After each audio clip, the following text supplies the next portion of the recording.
नमस्कार, सत Shyamala news channel में आप सभी दर्शकों का स्वागत है।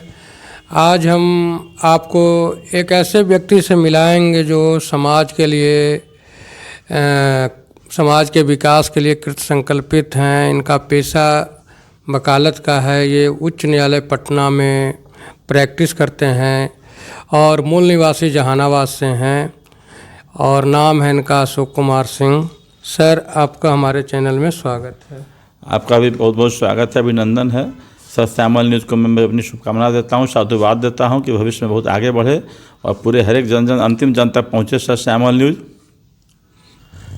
सर, आप लोग एक संस्था बनाए हैं अपने समाज के लिए, आपन माटी करके। आपन माटी का क्या कार्यक्रम है, उसका क्या मोटो है, इस पर आप हमारे दर्शकों को कुछ बताएं। आपन माटी मेरी जो संस्था है पूरे बिहार और बिहार से बाहर पूरे हिंदुस्तान राष्ट्र लेवल पर काम करता है। इसका एकमात्र उद्देश्य है, एकमात्र मोटिव है लोगों की सेवा करना, जनता की सेवा करना।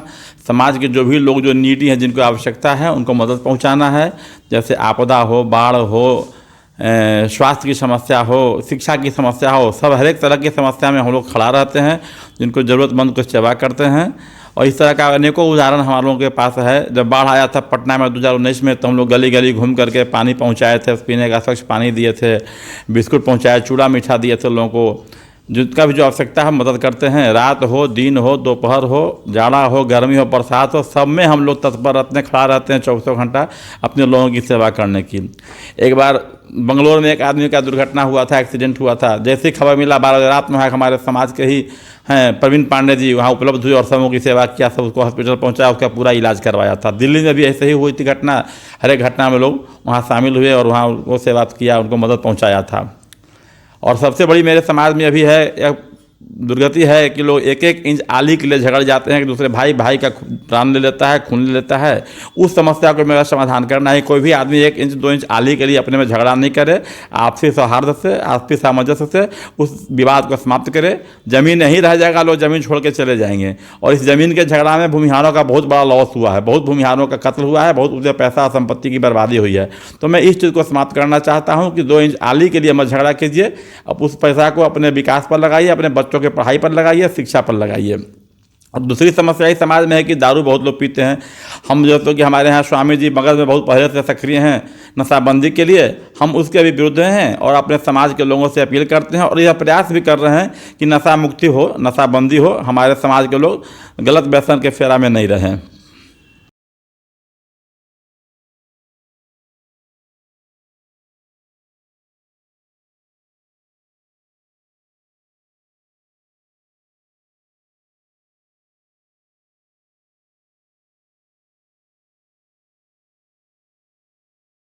सर, आप ब्रह्मर्षि समाज के लिए कार्यरत हैं। पीछे के भी समय में, भूतकाल में भी ब्रह्मर्षियों ने बहुत सारा अपना ज़मीन दान करके लोगों के लिए लोगों को आगे बढ़ाने का काम किया। जैसे विद्यालय, महाविद्यालय, यहाँ तक कि विश्वविद्यालय के लिए भी सैकड़ों एकड़ ज़मीन लोगों ने दान कर दी।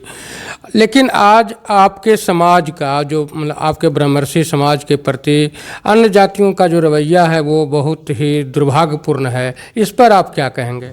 यह जो रवैया बन गया है, कुछ 90 के डिकेड में कुछ लोग एक साजिश के तहत हमारे समाज के लोगों को राजनीति से काटने का बहुत कुत्सित प्रयास किया और आपराधिक षड्यंत्र कर करके इस समाज के प्रति घृणा फैलाया गया।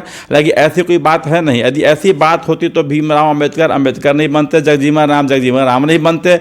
हमारे ही लोगों ने, हमारे पूर्वजों ने अपना ज़मीन दान कर करके विद्यालय, महाविद्यालय, विश्वविद्यालय की स्थापना कराया और उस विद्यालय, महाविद्यालय में किसी को पढ़ने से रोका नहीं गया। यदि ऐसी बात होती तो श्री बाबू 1962 में देवघर के मंदिर में दलितों का प्रवेश नहीं कराते। और जमींदारी उन्मूलन में बहुत बड़ा योगदान है हमारे स्वामी सहजानंद सरस्वती का। और सबको लेके समाज का समेकित विकास करना चाहते थे और सबको लेके एक साथ चले। मुजफ्फरपुर में तो ऐसा अनेकों उदाहरण है। लंगट सिंह कॉलेज का पहले नाम हुआ करता था भूमिहार ब्राह्मण महाविद्यालय। लंगट सिंह महामानव थे, उन्होंने अपना ज़मीन दान करके लंगट सिंह कॉलेज खुलवाया, बीबी कॉलेज स्कूल खुलवाया, MDDM कॉलेज महिलाओं के लिए खुला, रामवृक्ष बेनीपुरी महिला कॉलेज खुला, जहानाबाद में स्वामी सहजानंद सरस्वती महाविद्यालय की स्थापना की और सारे विद्यालय में समाज के सभी लोगों को पढ़ने की व्यवस्था की गई। ऐसा नहीं है कि उस समाज में क्या भूमिहार लोग ही पढ़े, भूमिहारों ने अपना मैक्सिमम योगदान दिया। हमारे खुद ग्रैंडफादर 1925 में अपने गांव में 3 एकड़ ज़मीन दान करके मिडिल स्कूल खुलवाया, 1945 में 8 एकड़ ज़मीन दान करके हाई स्कूल खुलवाया, और उसमें सभी लोग, सभी जात के लोग पढ़ते हैं, irrespective of caste and creed, सब लोग पढ़े। सबको समाज के उत्थान करने में हमारे भूमिहारों का बहुत बड़ा योगदान ब्रह्मर्षियों का रहा है, पूरे बिहार में, पूरे भारत के स्तर पर। कहीं उसमें कभी हमारे पूर्वजों ने कहीं भेदभाव का, छुआछूत की भावना नहीं थी, लेकिन कुछ आपराधिक षड्यंत्र के तहत अपने राजनीतिक रोटी सेकने के लिए कुछ राजनेताओं ने इस समाज के प्रति घृणा फैलाया, जो कि यह सही नहीं है, बहुत ही गलत है। और हम लोग अभी भी इसी प्रयास में हैं कि सबका विकास करें, सबको साथ लेकर के चलें। आपके समाज के एक लेखक कवि रामधारी सिंह दिनकर को सभी लोग जानते हैं, बच्चा रामधारी सिंह दिनकर को जानता है, नेता लोग भी उनका राजनीतिक लाभ लेने का प्रयास करते हैं, लेकिन आपके ही समाज के रामवृक्ष बेनीपुरी जी को या फिर सर गणेश दत्त को लोग नहीं जानते हैं। तो जो आपके पूर्व के महापुरुष रहे हैं, उनके बारे में आज के युवाओं को बताने के लिए आपकी संस्था क्या कर रही है? हम लोग तो सबको बताते हैं कि दिनकर जी राष्ट्र कवि थे, ओज के कवि थे, बहुत तेजस्वी कवि थे, और उन्होंने राष्ट्र की चिंता हमेशा की, राष्ट्रवाद पर हमेशा अपनी लेखनी को चलाया। रामवृक्ष बेनीपुरी भी बहुत ही अच्छे थे, वो भी समाज के उत्थान के लिए, राष्ट्र के विकास के लिए, स्वतंत्रता के आंदोलन की अहम भूमिका रही है रामवृक्ष बेनीपुरी का। सर गणेश दत्त का तो नाम ही कौन नहीं जानता है, उनका जो योगदान रहा कम से कम शिक्षा के क्षेत्र में, क्या उन्हीं का एस्टेब्लिश किया हुआ पटना विश्वविद्यालय में गरीब छात्र कल्याण कोष है, जिससे अभी भी गरीब छात्रों को सहायता मिलता है। सर गणेश दत्त ऐसे महामानव थे कि अपनी पूरी कमाई, जीवन भर की कमाई, अपना इवन आवास तक के पटना विश्वविद्यालय को दान कर दिया शिक्षा के लिए, और उन्हीं के आवास में अभी पटना यूनिवर्सिटी का भूगोल डिपार्टमेंट चलता है। सर, दूसरे जातियों का दिखता है बड़े बड़े शहरों में, जैसे साहू सेवा सदन, बरनवाल सेवा सदन, उस तरह का जो व्यवस्था है, आपके समाज में कहीं ओपन नहीं दिखता है। इसके बारे में आपन माटी के द्वारा आप लोग क्या कर रहे हैं? मेरे समाज में भी है व्यवस्था, ऐसी बात नहीं है, जानकारी का अभाव लोगों का है।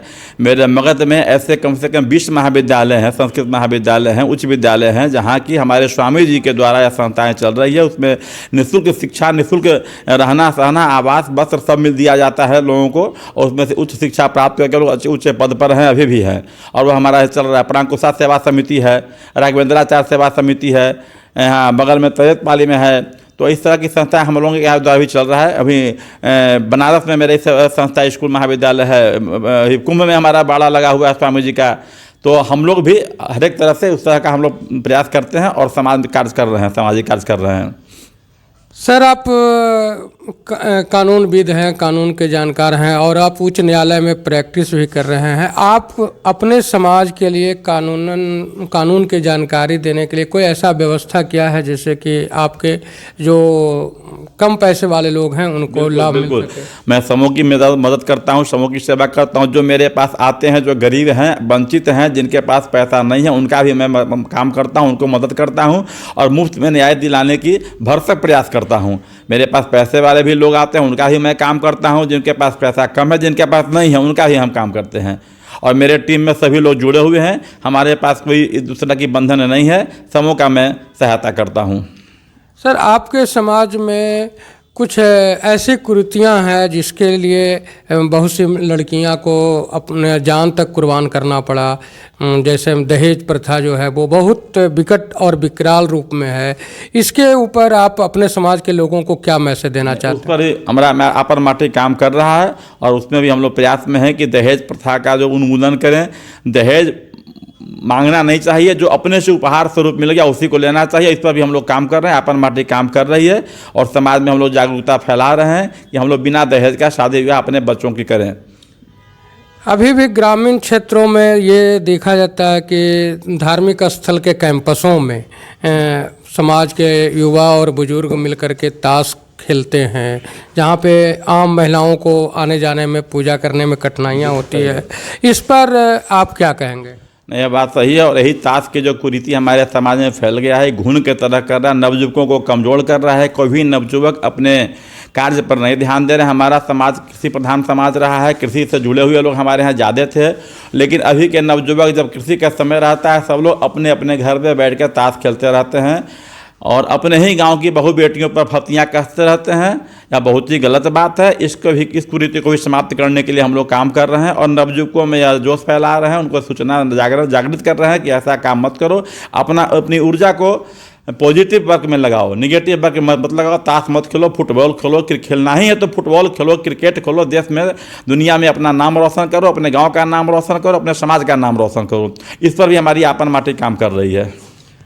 बीच के काल में आपके समाज में शिक्षा के प्रति बहुत ज़्यादा लगाव रहा है। अभी जो युवा हैं, खास करके ग्रामीण क्षेत्र में जो युवा हैं, वो पढ़ने के समय में मजबूरी जो भी रहे, वो लोग काम करने के लिए दिल्ली मुंबई पलायन कर जाते हैं। इस पर आप अपने समाज के लोगों को कुछ संदेश दें। इस पर भी आपन माटी प्रयास कर रहा है, बहुत हम उस पर सीरियसली गंभीर रूप से काम कर रहे हैं। पलायन जो है, चूँकि हुआ क्या कि हम कृषि प्रधान समूह थे, कृषि प्रधान मेरा समाज था और हम लोग कृषि में काम नहीं किए कि हमारे नवयुवक भटक गए और 10,000 की नौकरी, गार्ड की नौकरी बाहर में करेंगे, लेकिन अपने घर में, अपने खेत में मेहनत नहीं करेंगे। तो इसको भी हम लोग जागृत कर रहे हैं, नवयुवकों में मैसेज दे रहे हैं कि आप लोग अपने कृषि में काम कीजिए, खेत को पकड़िए, मिट्टी को पकड़िए, मिट्टी मत छोड़िए। बाहर में 10,000 की नौकरी मत कीजिए, गार्ड का नौकरी मत कीजिए, किसी होटल में मत काम कीजिए, अपने घर पे आइए, अपने ज़मीन में काम कीजिए। आज यह दुर्गति हो गई हमारे समाज की कि गांव में ज़मीन देने वाला ज़्यादा लोग है, खेती करने वाला कम है। हम लोग को दूसरे जाति जो खेती अब कर रहे हैं, हम लोग तो खेती कहीं कहीं छोड़ चुके हैं, उनको हम लोग को खुशामद करना पड़ता कि तुम मेरा खेत जोत दो, मेरा खेत जोत दो। और मजदूरों की समस्या है, हमारे समाज के नवयुवक लोग काम नहीं करना चाहते थे, मेहनत नहीं करना चाहते हैं, इसलिए लोग पलायन कर जाते हैं और 10,000 8,000 के महीना में वो बाहर में काम करते हैं। हम लोग उनको समझा रहे हैं और उनको वापस ला रहे हैं, घर वापसी करवा रहे हैं। आपके समाज की लड़कियां भी आगे बढ़ी है और अभी भी इतनी शिक्षा आपके समाज की लड़कियों को नहीं है, इस पर आप क्या कहेंगे? नहीं, ऐसी बात नहीं। हमारे समाज की लड़कियां ही बहुत पढ़ रही हैं, शिक्षित हो रही हैं और उनमें भी एक जागरूकता जगी है, वो लोग प्रयास कर रहे हैं।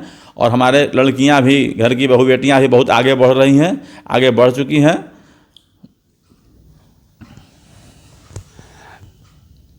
सर, आप मगध से रहे हैं, मगध में आपकी मातृभाषा मगही रही है और मगही की आज स्थिति बहुत ही बेहतर नहीं है अन्य भाषाओं के एवज में। इस पर आप सरकार से क्या गुहार करेंगे? मैं मगध से हूँ, जहानाबाद जिला से। पुराना मेरा गृह जिला गया जिला था, अब मैं जहानाबाद जिला का रहने वाला हो गया हूँ। मेरा जिला जहानाबाद हो गया और हम मगध के हट कहे जाते हैं। मगध के हट में रह करके हम लोग मगही के लिए प्रयास कर रहे हैं और अंतर्राष्ट्रीय विश्व मगही परिषद का निर्माण हो चुका है, दिल्ली में वह संस्था काम कर रही है और हम लोग मगह को संवैधानिक, मगही भाषा को संवैधानिक मान्यता दिलाने के लिए भी अपन माटी प्रयासरत है। सर, 15 साल पहले, 20 साल पहले मगध के क्षेत्र में काफ़ी स्थिति खराब थी ब्रह्मर्षियों का। लोगों को मजबूरन पलायन कर जाना पड़ता था अपने खेतों को छोड़ करके, या अपने परिवार के पेट भरने के लिए बाहर चले जाना पड़ता था और दूसरे जाति के लोग उनके ज़मीनों पर हावी हो जाते थे। आज मगध की क्या स्थिति है? आज मगध की स्थिति बहुत अच्छी है। 90 के डिकेड में हम लोग को बहुत ही झेलना पड़ा था, खास करके जो बरमर्सी वंशज लोग थे, परशुराम वंशजों को बहुत परेशानी हुई थी। उनके ज़मीन को, उनके जोत को बहुत बर्बाद किया जा रहा था। लेकिन उसी बीच में बहुत, जहाँ एकदम आतंक का माहौल था, भय का माहौल था, जो शाम के होते ही, सूर्यास्त के पहले ही लोग अपना घर में गेट बंद कर लिया करते थे। लेकिन उसी समय भोजपुर से चल कर एक आंधी तूफान के रूप में आए ब्रह्मेश्वर मुखिया और पूरे मगध का कमांड संभाले, पूरे बिहार का कमांड संभाले और उनके नेतृत्व में हम लोगों ने रणवीर सेना का गठन हुआ और रणवीर सेना बड़ी मुस्तैदी से अपनी लड़ाई लड़ी, अपनी इज्जत की, आबरू की, संपत्ति की लड़ाई लड़ी और उस लड़ाई में हम लोगों ने उग्रवादियों पर विजय प्राप्त किया और आज मगध में बहुत शांति है, अमन चैन है। अब उस वक्त उस तरह की कोई समस्या नहीं है मगध में। आप अपने समाज के युवाओं को, युवतियों को क्या संदेश देना चाहेंगे? मेरा यही संदेश रहेगा अपन माटी के तरफ से कि सभी लोग शिक्षा पर ध्यान दें, व्यवसायी बने, जॉब गिवर बने, जॉब सीकर नहीं बने। 10,000 8,000 की नौकरी नहीं करें, पढ़े लिखे शिक्षित हों, अपने खेती के ऊपर, खेती का कृषि आधारित व्यवसाय करें और अपने अपने व्यवसाय में रहें, लोग एंटरप्रेन्योर बने और मेहनत करें, शिक्षा पर अपना शिक्षा प्राप्त करें, व्यवसाय में आगे बढ़ें। यही मेरी शुभकामना है और हम लोग अपन माटी इसको बहुत मुस्तैदी से अपना काम कर रहा है इस पर कि सबों को हम लोग प्रेरित कर रहे हैं शिक्षित बनने, शिक्षा ग्रहण करने के लिए और व्यवसाय करने के लिए। सर एक आखिरी सवाल, बिहार के पहले मुख्यमंत्री जिन्हें उस समय प्रधानमंत्री भी कहा जाता था, उनके बाद के नेताओं को, बाद के मुख्यमंत्रियों को भारत रत्न दिया गया। श्री कृष्ण बाबू को, जो कि नए बिहार का, आज़ादी के बाद नए बिहार के निर्माणकर्ता कहलाते हैं, उसके बावजूद भी उन्हें भारत रत्न न कांग्रेस की सरकार दी न उसके बाद की सरकार दी। इस पर आप क्या कहेंगे? एक बात आपको मैं पहले क्लियर कर देना चाहता हूँ कि श्री बाबू आज़ाद भारत में प्रधानमंत्री नहीं थे। वह आज़ादी के पहले एक प्रधानमंत्री का पद हुआ करता था। उस समय प्रोविंस हुआ करता था, राज्य नहीं हुआ करता। राज्य की कल्पना उस समय नहीं थी। जब before independence Bihar was a province, Bihar, Bengal, Orissa, ये सब प्रोविंस थे और वह पार्ट था बिहार, बंगाल का। बंगाल में प्रेसिडेंसी में हुआ करता था बिहार, बंगाल, उड़ीसा। जब आज़ादी मिली तो आज़ादी के बाद श्री बाबू बिहार के पहले मुख्यमंत्री हुए और इतने सम्मानित नेता थे, उनका लोग आज तक नाम नहीं लिया। सब लोग आदर से उनको श्री बाबू ही कहा। और श्री बाबू का अथक प्रयास था पूरे बिहार के लिए और बिहार झारखंड ज्वाइंट संयुक्त प्रांत को आगे बढ़ाने के लिए बहुत सारा इंडस्ट्री उन्होंने लाया था। और इतने प्रभावशाली व्यक्ति थे कि कभी वह दिल्ली में दरबार नेहरू जी का नहीं लगाए, उनके पीछे दिल्ली की राजनीति घूमती थी। तो ऐसे महाविभूति को तो भारत रत्न मिलना ही चाहिए। और आपन माटी इस पर बहुत गंभीरता के साथ इस पर प्रयास कर रही है और भारत सरकार से मांग कर रही है, बिहार सरकार से मांग करती है कि बिहार के पहले मुख्यमंत्री महान विभूति श्री बाबू को, बिहार केसरी को भारत रत्न का सम्मान मिलना चाहिए। जल्द से जल्द भारत सरकार इसकी घोषणा करे, नहीं तो हम लोग इसके लिए आगे आंदोलन करेंगे। अभी आप ये अधिवक्ता अशोक कुमार सिंह जी को सुन रहे थे। ये अपने समाज के प्रति कृत संकल्पित हैं। आपन माटी किस तरह से ब्रह्मर्षि समाज को आगे बढ़ाने के लिए उत्सुक है, उत्साहित है, इस पर इन्होंने चर्चा किया। सर, आपने अपना कीमती समय हमारे दर्शकों के लिए दिया, इसके लिए धन्यवाद। बहुत बहुत धन्यवाद, आपको भी धन्यवाद श्यामल जी। सत श्यामला के दर्शकों से आग्रह है कि आप चैनल को सब्सक्राइब करें, शेयर करें, कमेंट करें। धन्यवाद।